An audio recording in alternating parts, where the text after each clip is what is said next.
You can see it approaching. As you get closer, it gets bigger. This massive pond with two long pipes feeding to it from a blessed river. One a gleaming gold and the other a stunning silver. Your fingers lead the linger as your feet become limber. The smell is the most beautiful smell that you have ever smelled. Sweeter than any musk the world could ever sell. Whiter than any milk and sweeter than any honey. Ready to fulfill the rumbling inside your tummy. People all surround it, making their way one by one. You can see them in the distance like shadows under the sun. Some will come with limbs shining white from wudu like doves, for a moment of relaxation after all the reckoning is done. Drinking all that they can drink until all their thirst is dry. From vessels whose number is like the stars up in the sky, hovering over its rim, wishing you could just try. A taste of this lake would surely leave you satisfied. But before you can dive, you catch a glimpse from your eye of a man standing nearby who you sort of recognize. Not really too tall nor standing too short.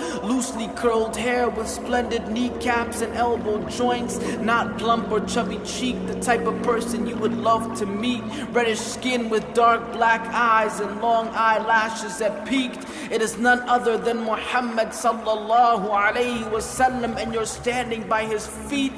The messenger of Allah, the one whom you send blessings and peace. Who would have imagined this is the way that you would finally meet? Standing by the pond, your heart nearly skips a beat. So many things you want to say, so little time to think. He turns to you and smiles, but before you can speak, an angel swoops down and grabs a man from your vicinity. One after the other, they are snatched away and scream as the messenger pleads, Ummati, Ummati, oh my Lord, my companions, they are from me. But the angels reply, you have no knowledge of what they did after your leave. They turned on their heels and apostated from this deen. They never cared for Ar-Rahman, they only worship Shayateen. A man walks up to you and says, let's go. So you respond, where to? He says, we are going to the fire by Allah, and He is inviting you. So into the fire they will make their way two by two, and you will not see anybody saved from amongst them except a few. This is the day of truth, a day of no excuse, a day when your deeds will speak for or against you. بسم الله الرحمن الرحيم إنا أعطيناك الكوثر فصل لربك وانحر إن شانئك هو الأبتر. In the name of Allah, the most gracious, the most merciful. Surely we have granted you a river in paradise. Therefore turn to your Lord in prayer and sacrifice. As for he who makes you angry, he will be cut off from future hope.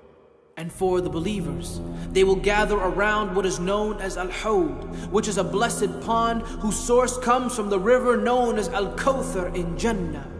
But amongst our nation, there will be people who before getting to drink from Al-Hawd will be snatched away screaming and pleading in front of the Messenger of Allah. Imagine, they have reached so close and were almost there.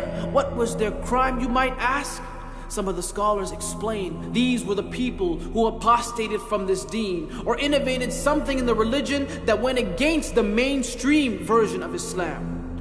Finally, after the people have reached their reckoning and the judgment has concluded, at the end of this long and excruciating day, it is now time for the last phase, where people will be brought to the final place of gathering and given the glad tidings of their final home for eternity.